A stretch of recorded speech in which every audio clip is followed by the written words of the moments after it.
excavation sites. For example, that we have quite a good deal of debutized flakes, chips, little the things we call chips, little debris, and very, very rare cores from which these could have come from. As a point of some illumination, anyone have any ideas to how these kinds of phenomena? I mean, presumably they would have used up a core. We would at least have found the remnant, something. And yet now we're dealing with everything we find from this locality. How do we going to account for these kinds of occurrences? What do they mean to us? Well, one way, of course, is that if you're making a bifacial tool and you remove the tool, the flakes will be left and there will be no core. But that's a special case and doesn't apply. No, it doesn't apply to most of these. What is the percentage of cores remaining? Oh, well, you saw these civilian sites that we had out here, and the total from that site. I mean, we got everything that was there too, and there are what, 3 cores and 10, 12,000. I think Were there any other stones? They threw them at the jackal. I'm sorry? I say, were there any other stones on the site? Perhaps they threw them at the jackals.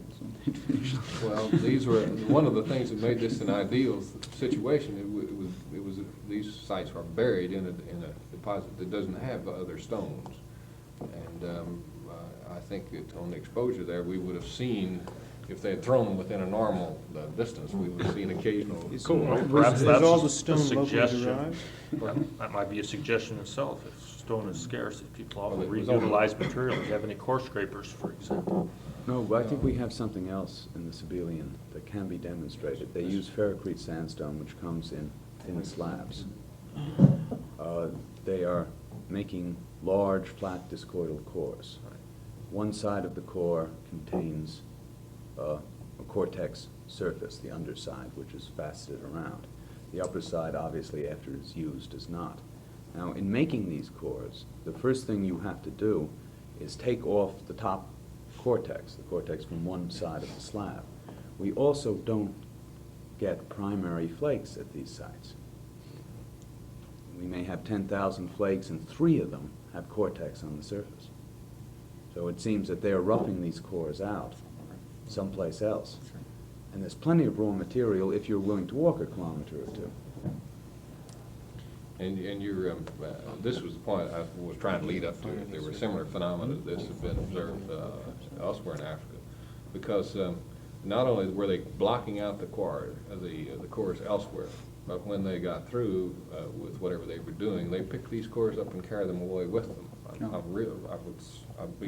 I'd be happier with that than suggested. Well, this is intriguing actually, because the only other site in which we did a major excavation on this expedition was a late Middle Stone Age site, right down on the valley floodplain by a stream bed, and we've got sites of the same age up on the mountain, closer to the raw material. No, they're not quarry sites; they're not at the raw material, but they're a couple of miles closer to the raw material, the obsidian outcrops.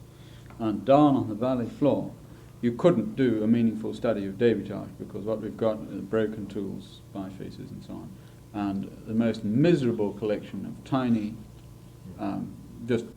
miscellaneous trimming flakes from the actual tools and so forth, tiny little scale flakes and this kind of thing. And they really obviously were not doing any gross flaking for the blanks for their tools down on the flat, and they're really just not any cores. There's another situation that seems to occur in the Negev and perhaps in northern Israel as well. Many of the upper Paleolithic sites have almost no cores. When you do have cores, they're fairly small, but we have very large flakes, beautiful scrapers made on large flakes, quite large blades.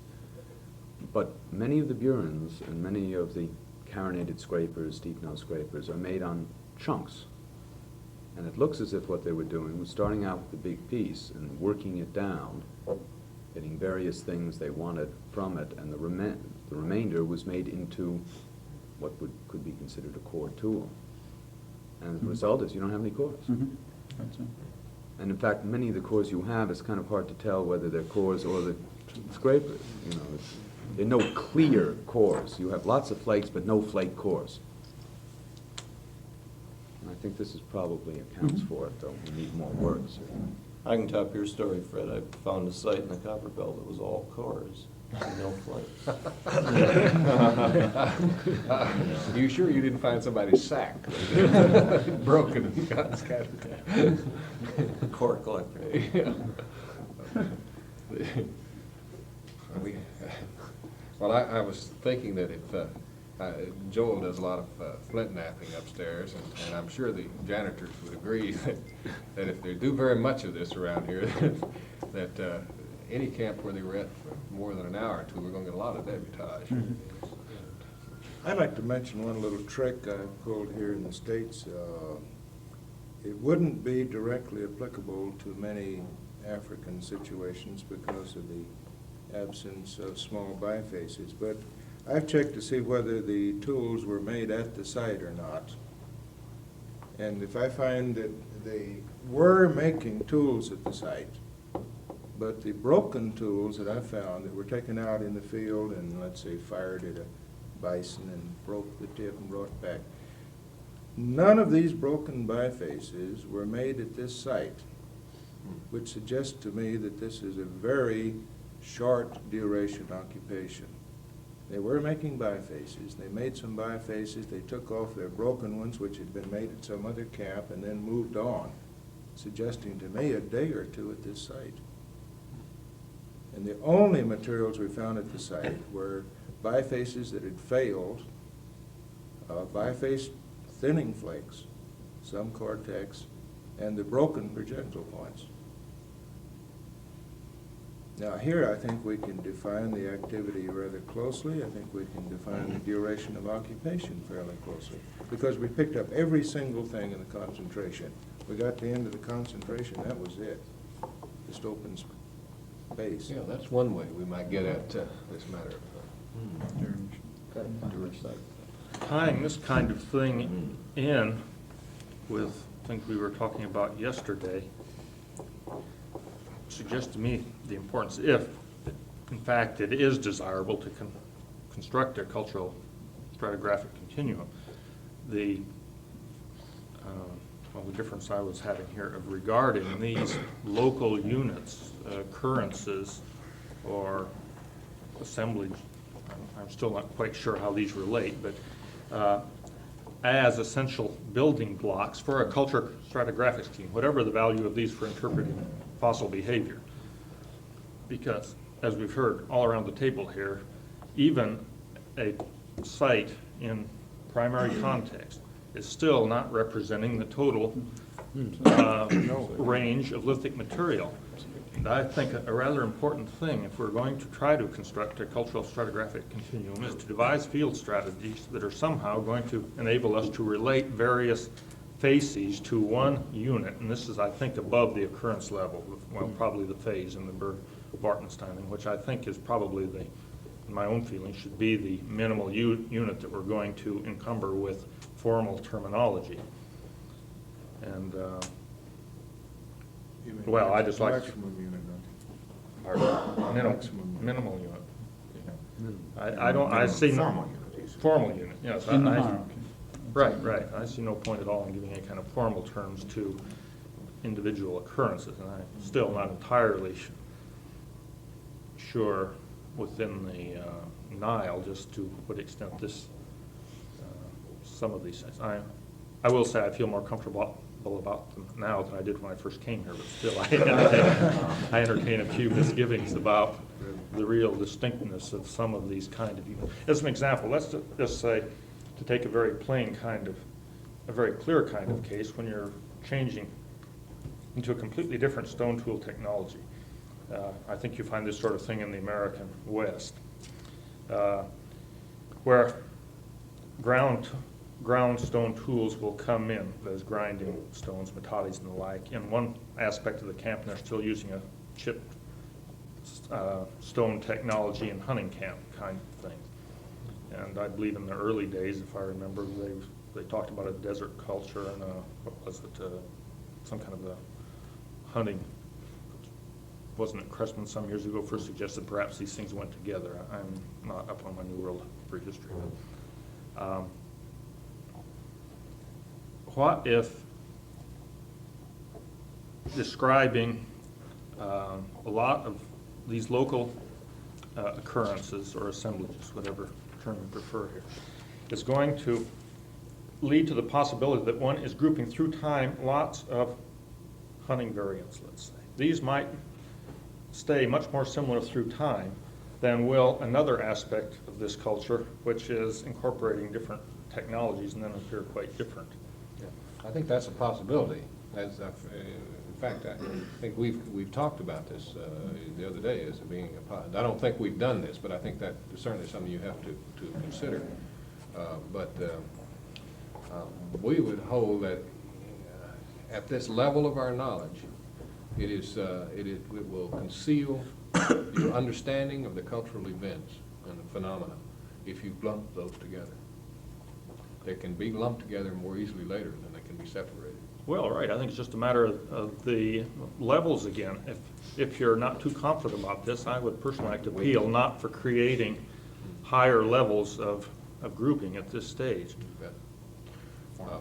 These were Right, issues that right, we formal. debated long about in each instance whether we could, before we made these we were aware of this possibility before we made these formal names and we gave these industry names and did these groupings. But Yeah. Right. Well, I even think so, it became an issue, for instance, in regard to civilian and the Garden.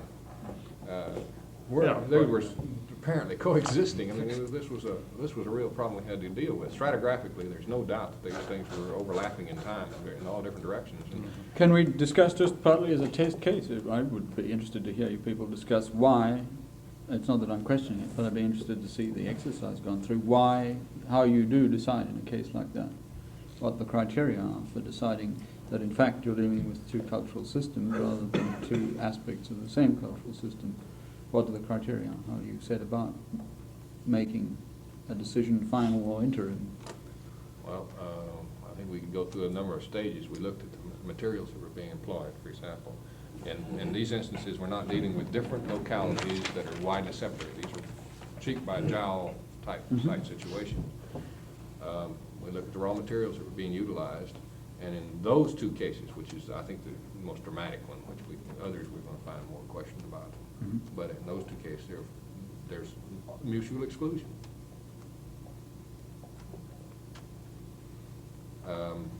Then we look at the technology, and in those two cases, there is mutual exclusion. Never had those discoidal cores or if they occurred, they were in a very rare number. I would hate to say never, because that's a bad term in dealing with human phenomena, but they did not occur. So I would say almost certainly, Joel, isn't it true that the civilian discoidal core? They would be so rare as to be 1 or 2% in some sites, where a civilian must run 90%. Yet you've just said there's a civilian site without any cores. 100. No, every time you found a core at a civilian site, it had 9 out of 10 chances of being a flat discoidal core and 1 out of 10 of being a Levallois, which approached the flat discoidal core. Never these other types that you get. Yeah, but there were some sites, just to play devil's advocate, a difficulty crops up. If there are some sites which don't have any cores at all, then you're already dealing with a heterogeneous situation. And No, that's not All really. sites contain cores. Yeah, but where you get 3 or 4 cores or 10 cores, at a Holfens, at a Garden site, for example, you've got thousands of cores in the same Digitized samples. Then you're dealing with a different order of magnitude. Nor is it a dictate of the material. You could make any core you pleased out of hurricane rubble or out of this dike rubble. I would query that, not the fact that you can make any kind of core you like out of different materials. That is quite clear that you can.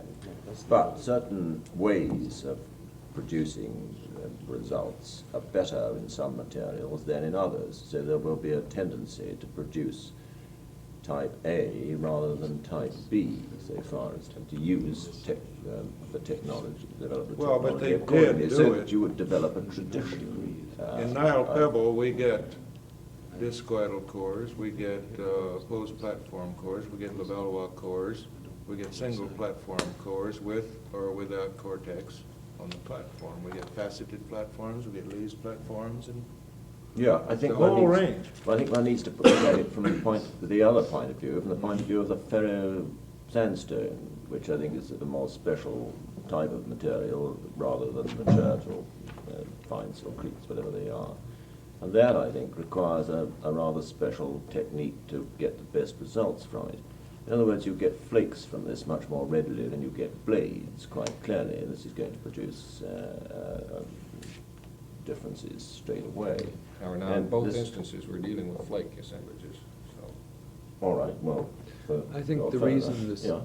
the ferrocrete was chosen by the civilian people is not a random choice and then they made a core to fit the material, but that they had a concept of what kind of core they wanted, and it took a fairly large block of material, and that was the only local material available that came in that size. Well, that is the thing, I think, yeah.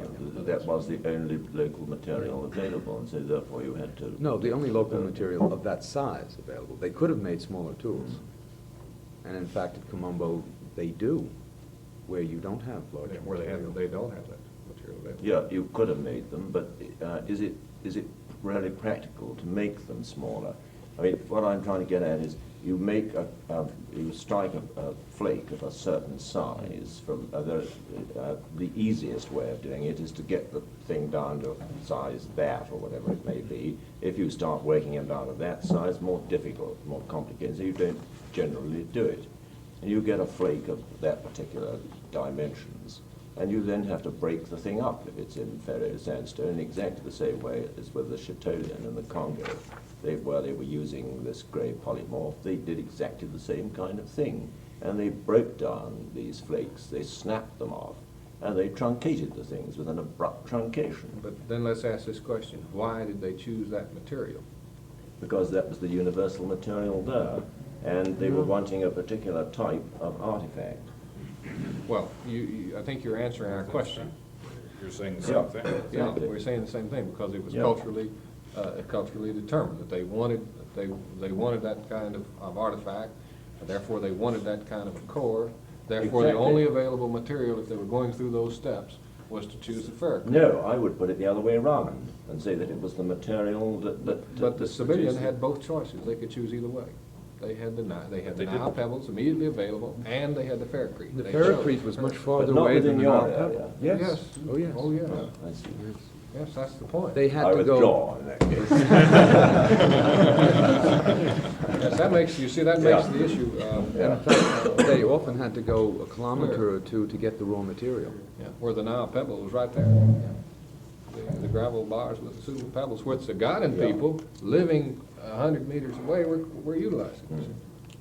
And so then after we've made the decision that the technology, and there are different size ranges in the raw material, size ranges in the debitage, we call it, the analysis of the technology includes not only the morphology, how they were made, but the size ranges, these other observations that we've been talking about. Then we look at the typology. Now, depending upon how you look at typology, you see, the thing we say truncations. Now, if we say truncations are civilian, then a lot of the Ghanaian things are civilian. But I think that is not what is civilian. You see. Yeah. And so, because there are a high frequency of these flakes that were in Ghanaian that are trimmed in a manner that we would identify as truncations, and so that, but the way that the tools are formed in this assemblage that we call civilian, these assemblies that we call civilian, are quite different. The types, the range of types, for instance, are very more limited. That we couldn't devise the number of types that we find. And there are a great many kinds that are not forms, that are not found in both industries, in both assemblages, a great many forms. So that typologically they are also distinct. Now there is one little gnaw in here that you might want to chew on. And I'm not sure how this held up in Mumbo, where they had somewhat better information on this. In none of our civilian sites did we find any fish bones. None. And we did get large mammal remains. And None some of which airport- sites? Civilian. No civilian site yielded any fish bones, and yet they did yield large mammal remains, which suggests that it's not just preservation. And in the same sediment situations, the Godin sites yielded abundant fish remains. But I thought you said they were on the river. They are, but they did not utilize the fish, apparently. As our evidence, whatever limitations was available, is imposed on us, would suggest that the civilian peoples were primarily large mammal hunters, or else they did something else with those fish bones. Same with Moravian. Moravian's on the river there. It's no food at all. It's ungulates. It's pig, it's suet, it's I just bovids. flipped through your thing, and I noticed that there are some fish remains and things that you're identifying as civilian. Yeah, Carla told Well, me. might this not be two sort of activity phases of exactly the same group? Why can't it be the same, if you have a transect from the more peripheral hill situations, let's say, to the across down through the floodplain, river edge, et cetera, why can't you be in fact sampling different materials, different places, basically same technique, let's say, basically similar goals, truncations of devices, all right, but different, I'm going to say, stressing different micro goals in different places. I'm not expressing myself right, but this is the sort of thing I think about. I mean, if you pose that as a hypothesis and then check that against Well, the data. It doesn't stand up. Okay, good. Because you're not sampling from the river back. The garden and civilian sites are all in the same position. In fact, there are Beside the some river. garden sites which are much farther back from the river than any civilian sites. The Paleo River or the Neo River? Either one. Either one. I mean, we're in an area there One with a further very narrow point, and very uh, steep sides. Every garden site we ever saw fitted what I would conceive of as a base camp, in that it had the total array of tools present, plus fish bones and large mammal bones in considerable quantity. And civilian. Civilian sites were extremely small.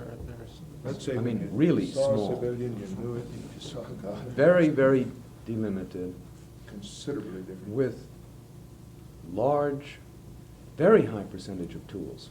Incredibly Didn't our high tools percentage of in tools. civilian run awfully close to vineyards, illustrations? Oh, yeah, it's civilian. No, there's no problem there. But you would run up to 20, sometimes more than 20% retouched tools, including everything, chips and the whole works. It was a very different kind of, Civilian as opposed to God. yeah, utilization of the material. And the civilian had to go a long way out of their way to get their raw material. It wasn't easier for them to use ferrocrete sandstone because they were sitting next to it. I think all of these things. Make an and effort to do it, you mean? They had to make a real effort to get it. They're small. And I think this is a contributing factor in separating them. Around our place, they are sitting very close to the ferrocrete sandstone and practically never used it. Well, this is an interesting And they have difference. fish, too. Could I just get a point of information here? My reading of the monographs, and I cheerfully admit that I haven't had adequate time to really get my nose into them, I could locate 14 quotes, or 14 sites are quoted, and 5 of them sites in the 8,000 range for which I couldn't find site analyses. Maybe they are in there somewhere and I missed them. And of the rest of the civilian, That's yours. for the rest of the civilian, I find only site 81 is an excavated sample. Have I got it right? This is from a beach. No, 10, 88, 98, 88, 99 were two sites. I couldn't that were find 1021, A and Mhm. B both have in situ material with bone. 1024? We had, yeah, 1024, we had with the carbon samples there. Yeah, I have these down as service collections. No, These they were have- mostly, these have they were carbon mostly samples. deflated, but there was in situ material, including bone, charcoal, and artifacts. I see, yes. So there's no remote chance that this absence of fish could just be a byproduct of the No, nature at the of these sites where sites? we did get bone, Yes. there was no There fish. should have been fish and wasn't. Yeah. Okay, fine. Could I ask Smith if you have do you have the same phenomenon in the Colombo area? No, no fish. No, this phenomenon we're talking about garden and. No, I don't have any garden. Just fish. Why, the Fish question is, remains why are- don't you? I don't know. Fish remains are pretty rare everywhere on the Colombo Plain. And I'm not sure that you can always use its presence as being indicative of something, because of course these fish died, and you quite often get them in the sands, Yeah. completely unassociated with sites. Quite often I would see them eroding out of new irrigation ditches, or in dunes, that sort of thing. So their presence in a site, I think, unless they're charred, as I did find them in one site, isn't terribly indicative of their having been eaten. Is it, as I recall something said the other day, it seemed likely that many of these large catfish were probably caught when the waters were receding from the flood, which might suggest that the civilian people were in the area at the wrong time of the year for catching fish, if they didn't have other special equipment to do it. I believe we're also At missing least in one hippo region. from civilian sites. What's that? I think we're also missing hippo from civilian sites. I think our civilian faunal material is all savanna forms. Boss and hartebeest is out. Can I ask two information questions? One, is there any difference in elevation? Is there any? Yeah. You know, so far as a micro site situation is concerned, we could detect no difference. Yeah, and the civilian sites don't go on down low, which might indicate, as Frank was saying, that they were there at low water when the fish were hard to get. No, they're in the same And this has actually been relative- plotted out. yeah, topographic position. In our case, they go right Um, down into the channels. In fact, the base of them were No, well, eroded that's- again by this is water what I'm asking. when the next flush came through. And you can see how the very bottom of one of our floors, the stones trail off downstream of the current, disturbed at a later point when the water came up again. Yeah. The other question I was going to ask is that, again, like without having time to tease this out entirely, is the summary table of Gautier's chapter on the mammals, the number of identified bones, is that really the sum total of identified bones? Because the Except numbers fish are not remains. very, Except fish yeah, remains. save for fish, the numbers are not really very large. You should see the next one. Pardon? You should see the Central Egyptian chip, one that comes up. You mean there are lots of bones? No, the others. I mean, it's even smaller percentages than. Well, But would this great imply quantities of that fish the, remains. Yeah. Uh-huh. But great quantities. yeah, Mhm. would this imply that the chances of survival of bone are pretty low then? The mere fact that there are few bones would No, I imply. don't agree. When you No, I have don't great agree with preservation that. of fish remains, and these are not, I realize that occasionally in any of these Nile silts you do get fish bone. But where you get piles of fish bone burned, mixed into your tools and artifacts, you're dealing with a midden of the material that's accumulated and the discarded debris. And after all, we did find some places where, if you recall, in one of the whole net of sites around one of the embayments where it suggested even they may have been drying those fish because there are so many fish remains and piles of burned rocks and layers of fish bone, burned fish bones. And that's there. All of which, by the way, never heads. That is all from the heads, never the rest of the fish, never the vertebrae from back of these,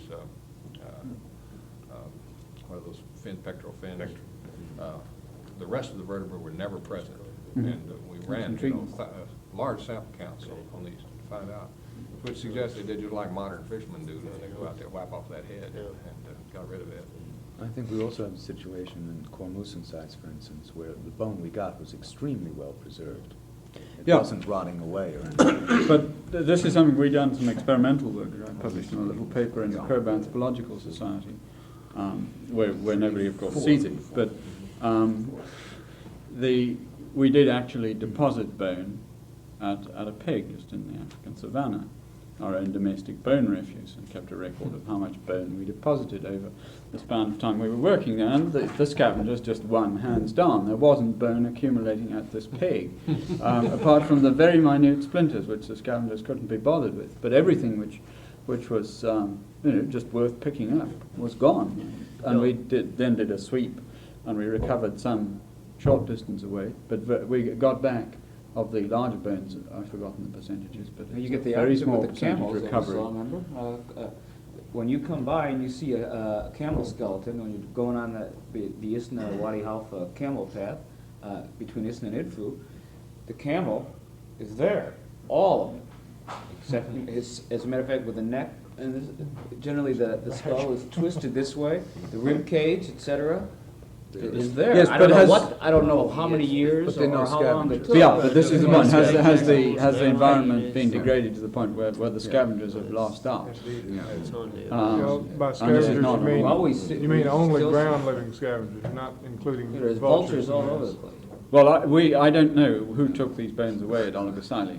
All I know is that somebody did. There aren't Were very they many vultures clean, were there. they clean Yeah, it was pretty bones, or good did idea. they still? Yeah, I think it's a Were they small very, ground. Scott's question, were Look, they clean could I bones? No, suggest the possibility of a practical field experiment now? I don't know whether you can get back in there, maybe you can't. It's underwater. But simply to, well, okay, it doesn't have to be right there.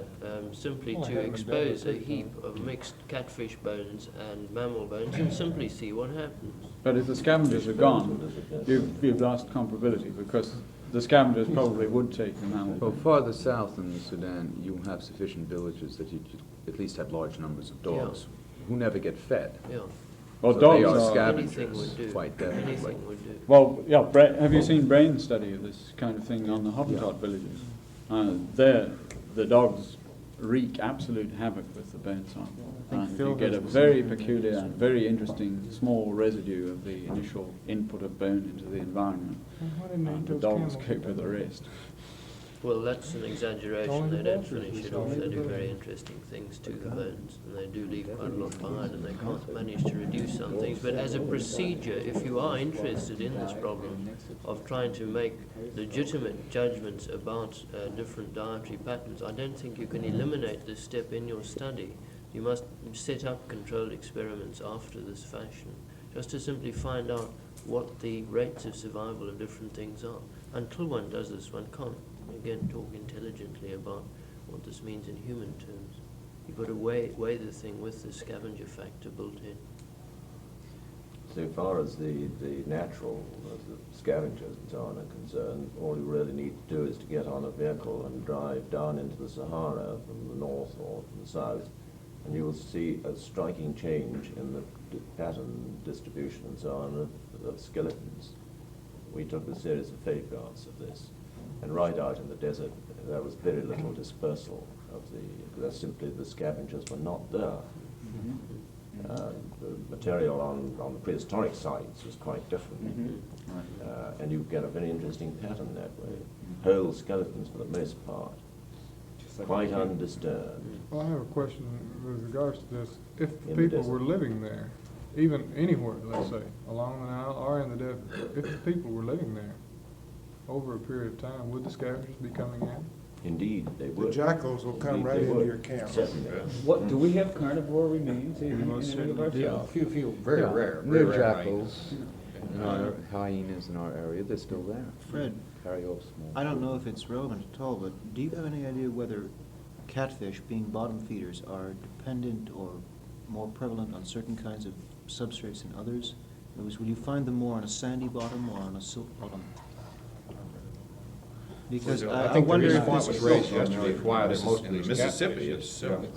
silt. Yeah, and I just Muddy. wonder Well, whether that's there really could be a soft correlation bottom. between site situation and Well, most of these sites are clustered around the cataract, and I imagine most of the fishing was well, done I'm thinking in the terms cataract. of Egypt, for instance, where some of the sites are right there. the only correlation we could find in the site situation had to do with our tender tootsie hypothesis.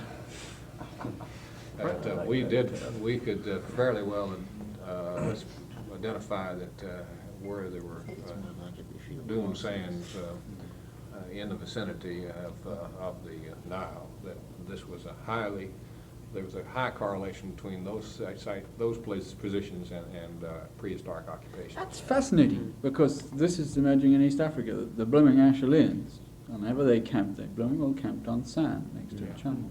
Well, after working, Oh, we found on the same thing in sills, Galveston. digging in the sand. And for good reason, you're mucking around that gumball, it's a pain. It's not only that, it gets hot and dusty. the silt gets terribly hot along the Nile. And But that's always, very if you nice. had the surface concentration that seemed to be petering out, you could practically, if you could find, just draw a little line in the sand, if you could find the contact between the sand and the silt, if the site was in situ, it was on that sand. Oh, that's fascinating. I think it's probably fatuous to try and draw a real comparison between something going on at opposite ends of the continent, but I must throw in one bombshell here about we've been running around about sort of hinting and prodding at the possibility that different dietary patterns may in some way be linked to different artifact assemblages. Now, I'm sure the New World must have examples of this as well. I don't know them because I don't know the literature, and I apologize. But I have got 3 different sites. They're all shelters, and there is a particular assemblage, artifact assemblage, in all 3 of them, and the associated faunas are quite different simply because the localities of these shelters are quite different. The one is right next to the Orange River.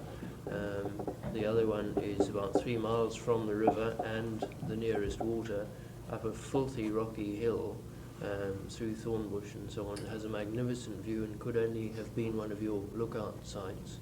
And the associated faunas reflect all these things. The one is just a mass of fish and crab and freshwater mollusks, and up the hill there are smaller bits and pieces of hair and hyrax and this kind of thing. What we would call butt course, this just means road food, bits and pieces they would have carried while they were up there. And in the 3rd site, this would, I presume, fall within your base camp category, and there are larger quantities of larger mammals and less freshwater foods and so on. And the typology of the industry is absolutely stable for all 3 of these things. Yeah, I think we're overestimating the degree of specialization of these people because they have a fairly simple toolkit when you compare it with the sort of thing we're accustomed to using. And it can be used for a great many different things. Yeah. Well, If you look in, I suppose it's true in Egypt, if you look at the kind of tools that people use, craftsmen in Egypt use, you probably find a relatively small number. You certainly do in Iran. And they do an extraordinary number of things with 3 basic tools. And I see no reason to believe that you can't carry out a lot of hunting and gathering activities with essentially the same toolkit. So the differences are going to come more likely in the duration of your occupation, perhaps the size of the occupation, and certainly where it is found with respect to certain kinds of resources. And style. If they are doing the same kinds of tools, and they're doing the same kinds of things in a given locality, say 15 kilometers away, you can't really expect, it might be, you can't really expect the same micro kinds of things. Different cultures, different people sitting together by themselves do different things. Sometimes they do the same. Certainly, I have heard it suggested that the Binford model is a sort of Rand Corporation designed for life in the Middle Paleolithic. I'd like to comment on this. Our explanation, which may not have been correct, but our explanation for the difference between the God and the civilian was that these were people who were not riverine. That the God and peoples were accustomed to a riverine environment and had developed or had learned for long periods of time how to exploit that environment, and that the civilian who come in without any antecedents in our local area. We're looking at that 100 miles or so of the river that we analyzed. We could find no local antecedents for this, and therefore we said they must be.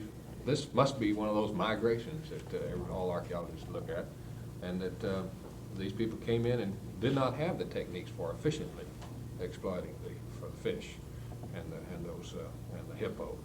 Or the Nile pebble. Or the Nile pebble. Well, these may be another factor.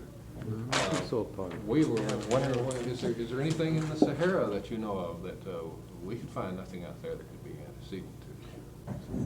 No, I know nothing with these truncations, these tranche-like things and so on, until you get right over to Tiamasus in Senegal, and rather a long way to spring. But they are there. But not at the same time, in the Congo Basin, you get the appearance of the same kind of things with the Châtelian.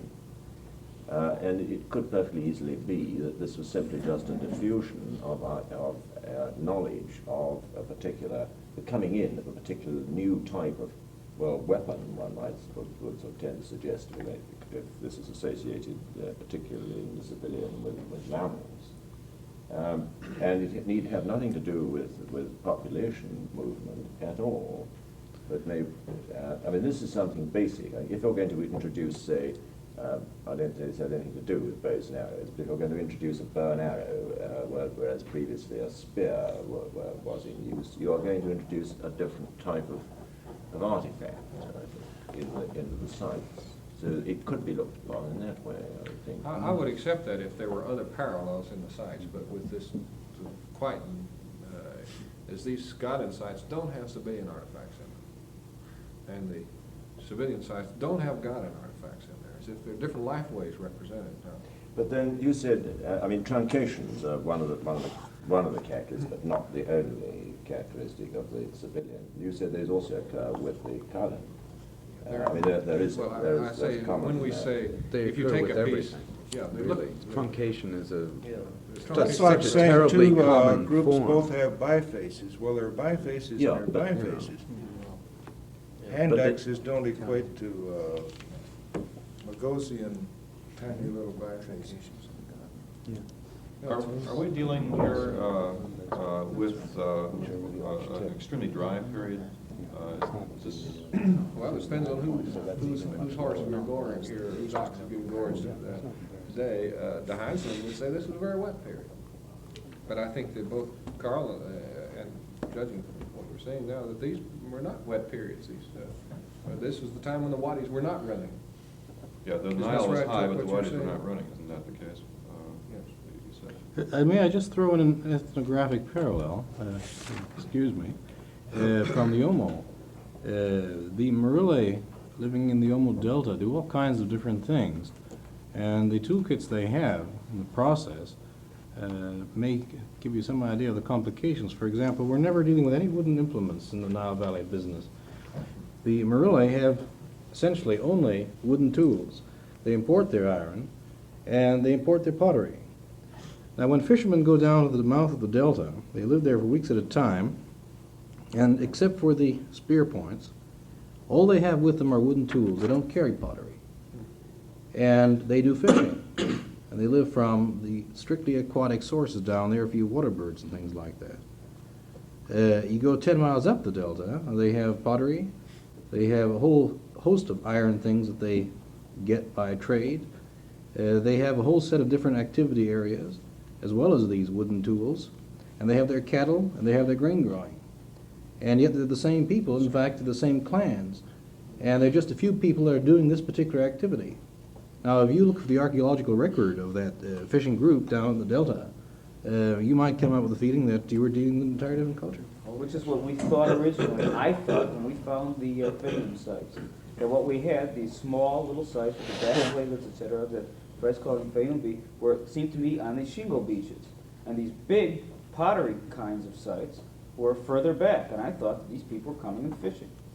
Coming down and fishing here, et cetera, and then going back to their pottery mountain, where the pottery mountains were, which is Fayum A. See, this is before we dug them and saw that there was a stratigraphic difference also. But they're all located on the shingle beach. But Time is running. Go ahead, Desmond. No, I was just going to say, this implies more of a specialization in an Iron Age group, the kind of thing that you wouldn't expect to find with hunter-gatherers. I would expect to find rather the kind of situation that you get among the Valley Tonga, the Gwembi Tonga, where you have got seasonal, very definite seasonal occupations, very nicely documented by Ted Scudder. Sure, we do also This is the for kind example, of in thing. basin I mean, fishing is groups. done at certain times, and it's sort of done by the whole group together, not just a small specialized group. I want to just bring up one small matter, I think last 5 minutes here, time to break up for lunch, that it seems we've been ignoring here, and it's admittedly not very important, but I think it is worth about 5 minutes' time. One aspect of the paleo environment that I think rightfully hasn't been emphasized here because the Nile is a little special situation. In much of Africa, we have a lot of discontinuous Pleistocene exposure, post-Pleistocene exposures. One doesn't have formations running the length or a good part of the length of to tie in a whole series of occurrences. And so if one is trying to tie together various occurrences in an area in Central Africa, South Africa, wherever, and you're picking up little bits of environmental information where you can get it, the nature of runoff from hills that might suggest something about the nature of the vegetation at the time. You have a pollen profile someplace else. Oftentimes we have to get back to using artifacts, disturbed though they may be, incomplete as though they may be, as some way of trying to tie these things in. Now, I'll concede what Frank says is entirely true. They can use certain kinds of artifacts for lots of different kinds of things. But still, when we see these things spread out on the table here, as you go from one bin to another, you see things that are characteristic now. Whether utterly and completely different or other phases of the same thing, there's something that's stylistically a little different here. And these are clues, and I would like to appeal to people who are really not concerned with these kinds of things so much, and as I say, granted, it's not very important from many of the kind of things we're concerned with here. They still do have their values, so that I'd just like to suggest perhaps this not be wiped off too completely. We still try to get an idea of the kinds of artifacts that all go together to make up something that is useful in this kind of a situation, just the old, whether it's a index fossil kind of thing for a special sort of a tool, or the kinds of things that tend to occur together.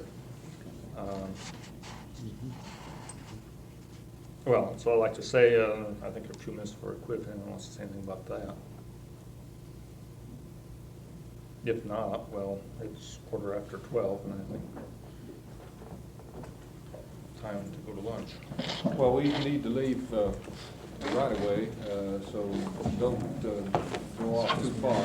And you know your driver, we've got a little ways to go. Well, we thought that rather than trying to summarize the discussions and continue the discussion, because people were, I think, getting a little tired, that we would ask you your opinions on the value of meetings of this kind, small meetings of this kind, the way in which they've been structured, the way, and if you think that it could have been, we could have got different things out of it, more things out of it, and so on, if it had been operated in different ways. If it had been slightly more formal, would we have got through all the data, for example, on taxonomy that Tony got into his paper yesterday? Or personally, I think that informal meetings of this kind are absolutely invaluable. Meetings for dealing with specific material, such as these collections, very impressive collections indeed that we've seen here. We did something similar a year ago, I think it was, 2 years ago, in Tervuren in Belgium, looking at a more discrete assemblage from the Lower Congo, and very valuable results obtained from a small group getting around the table and discussing this. And personally, I would, I think, like to have seen perhaps a little more actual work with the collections, and particularly I would like to have seen or had the collections in front of me when people were talking about it the first afternoon. So it's going to be extremely valuable when if we cut short this meeting after, say, about an hour, and can go down and look at this material, as well as the Murray Hills collections, which Vance is going to show us. We have been off a lot of tangents in the course of the discussions, but I think nevertheless that it is valuable. One thing certainly that came up was that there are always 2 sides, I think, to an interpretation, and that was particularly useful discussion I thought we had this morning on ecology. In fact, I would like to have seen a little more on that. It does, though, rather remind one of the mining company director who said that if he had his own way, he would employ nothing but one-armed geologists. When he was asked what he meant about this, he said, well, you see, the trouble is, the geologists that I have, when I ask an opinion from them, they always say, well, on the one hand. So it was a little like that. Two things, I think, for me, came out of this, and 2 points that we might discuss. One is the need for some general agreement on the basic methods that are used for such simple things as measuring and counting and so on. And somehow, I think if we don't all do this the same way, we are not going to be able to compare. This surely is the very basis for comparison, in my opinion. So if it is possible to follow up the discussions around this table, this will be where the greatest benefit, I think, comes, apart from being able to assess the collections ourselves. If we can follow this up in some way, we shall have produced some valid, something of value. And in this connection, it's possible that we might use the bulletin that is put out by the Commission on this office of the Commission on Nomenclature of the Pan-African Prehistory Congress, which has already circulated, I think 3 or is it 4 bulletins? 3. 3 bulletins, to obtain opinion, try and crystallize this, and perhaps as a result have something concrete that we could put to the Pan-African Congress in '71. Obviously is going to be something that we've got to obtain the full range of opinion of all archaeologists working in the continent. And if one can do this and arrive at some clear decision so far as method is concerned, I think we will have achieved something of considerable value, preserving, of course, complete freedom in the presentation, the way in which the material is actually presented. So there's one point for consideration, this question of possibly using the bulletin in the way in which we should ask for this and sound opinion. And the second is the need for some kind of some place somewhere, some manual, some corpus or something, where it might be possible for people to find the evidence that they need when they want to know what the Still Bay or the Sangone and the rest of it and so on really is. What is this based on? And in this connection, we might consider something like some kind of perhaps manual, if you think that this would be worthwhile. And this is another point for discussion. Is it worth doing anything of this kind? I think personally that it would be. I think it would be of value again to, there are not all that number of Africanists, and it would tend, I think, to make for uniformity. If you know what is in current use, then you tend to, well, most of us do. There are those who take the other extreme. But I think you tend to follow the procedure that is based on sound quantitative evidence.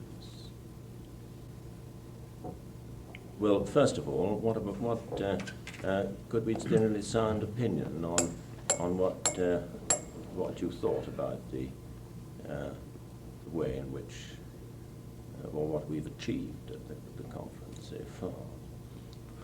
Do you think it would be useful for papers, one by Fickery and one by Tony, with some refinement and perhaps some additional illustrations? Could they be sent around, circulated to other people? Yes, indeed. This was a point that As I part made of the to bulletin. I meant to make. And invite criticism and comment. Yeah. As sort of starter on this. Where it actually comes to this sort of manual, if we are going to produce anything of this kind, that excellent definition of the Kormusen that Tony produced, and which was circulated actually in the bulletin, that could serve as a sort of model basis for doing this kind of thing. And if we are going to do this, then we should start, of course, it should be a joint undertaking, we should start around this table. May I just say about the bulletin, I don't think this need pose any difficulties, but technically there are two bulletins.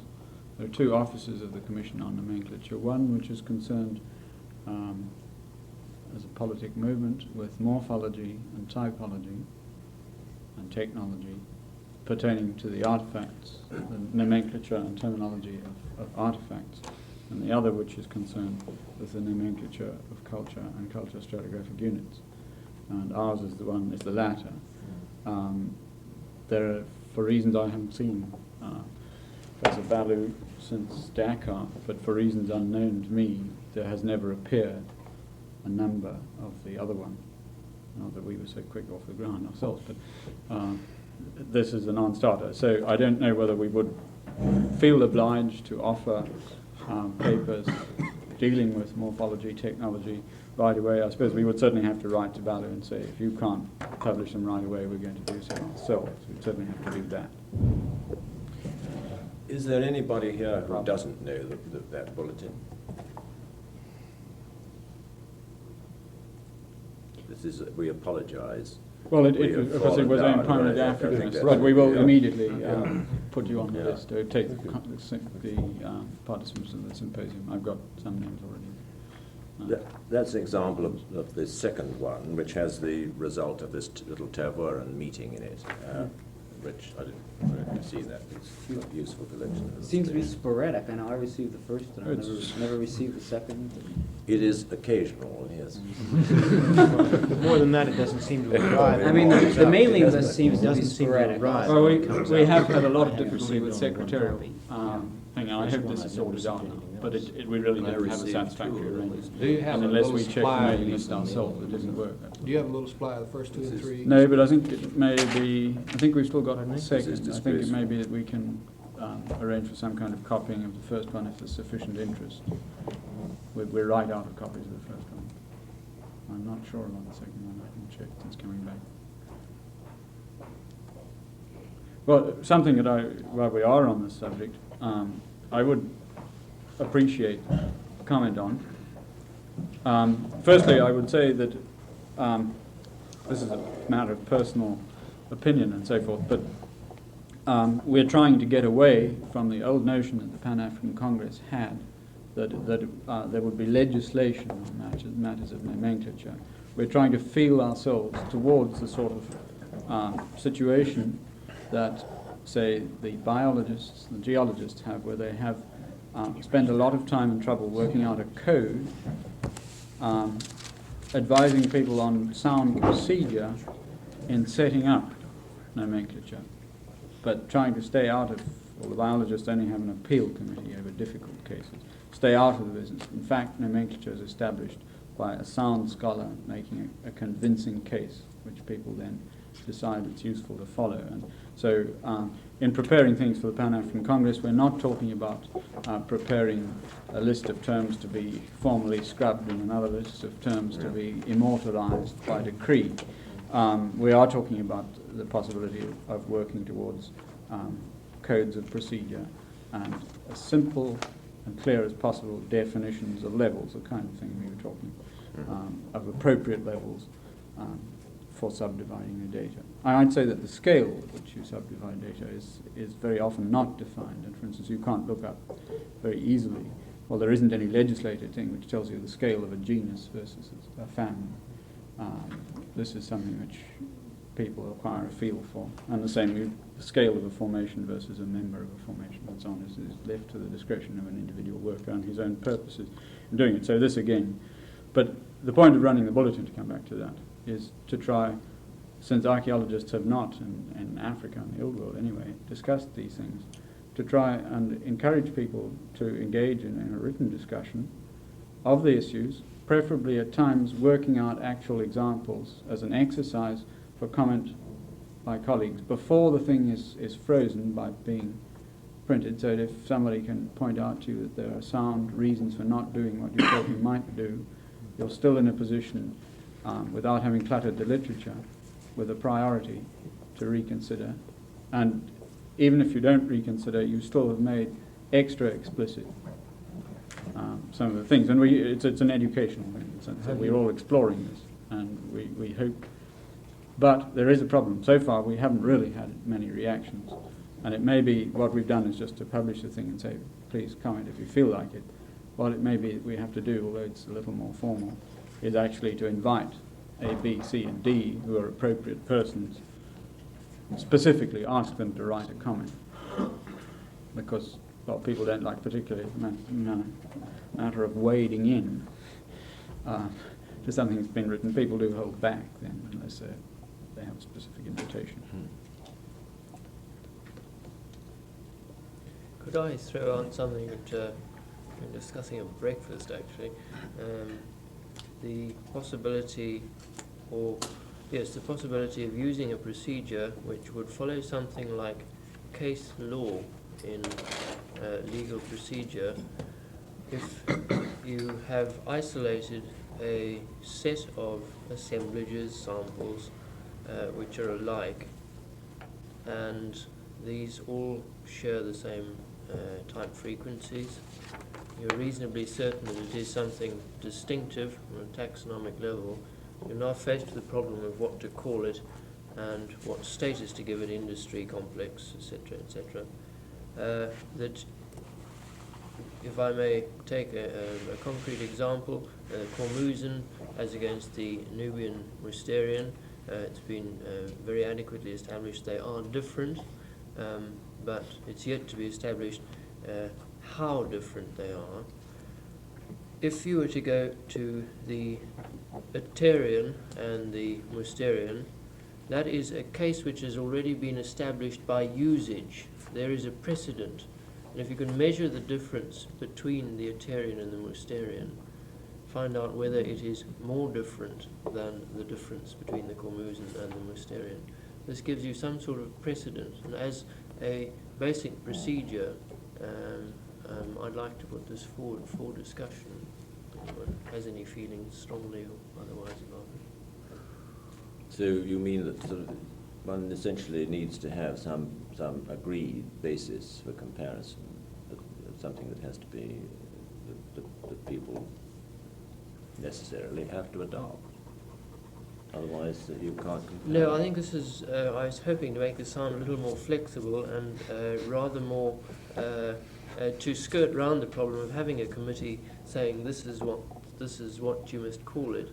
Simply to have a process of precedent by which you can hold up and say, look, the world, or the archaeological world, calls the Aterian and the Mousterian by two different names, and they have this amount of difference.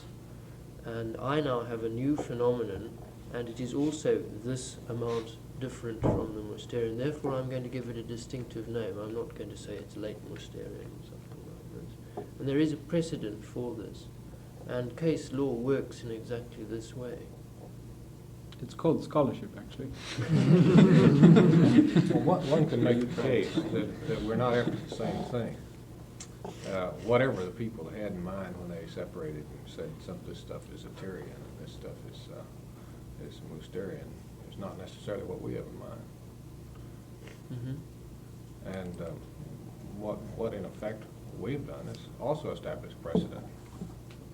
And what we've tried to do is explain our precedent and urge that this has certain value. And yeah. Sorry. Well, I think that's essential. Yeah. Yeah. Well, the thing I think to remember is that at least in other nomenclatures, discussion of revisions and changes of scale are open to the field. That is, if we were biologists